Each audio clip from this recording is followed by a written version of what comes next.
আগত নৌকাটা ছিল আর ধানের শীষ নৌকার মধ্যে হতো। এরা নৌকাটা নাই।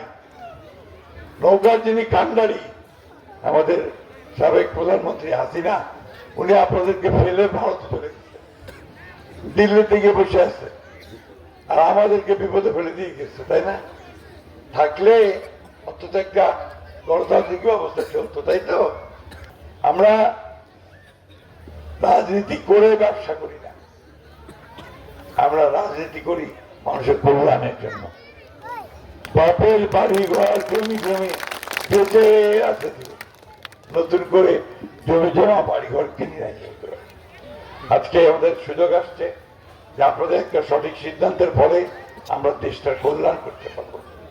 আপনারা যদি আমাকে সেই সুযোগ দেন, এখানে আমার ছেলেরা আছে, ওরা জানে যে বাংলাদেশে আমরা এখন সবচেয়ে বড় রাজনৈতিক দল। আল্লাহর হুকুমে যদি আমরা সরকার গঠন করতে পারি আপনাদের ভোটের মাধ্যমে, তাহলে ইনশাআল্লাহ আপনাদের সেবা করার সুযোগ আমি পাবো যদি আপনারা আমাকে নির্বাচিত করেন। পুরাই আমরা আপনার বহুবার ইলেকশন করছি, এমপি হয়েছি, সরকারটা চালানোর অভিজ্ঞতা আমাদের আছে। ওর বয়স কম, সামনের দিকে ইনশাআল্লাহ আর ভালো করতে পারবে যদি লেগে থাকতে পারে, তাই না? আমার তো শেষ সময়, এটাই আমার শেষ নির্বাচন। আমি আপনাদের কাছে শেষ সময় আসছি। এইবার আপনারা আমাকে আরেকবার সুযোগ দিবেন, ধানের শীষে ভোট দিয়ে আপনাদের কাজ চালাতে।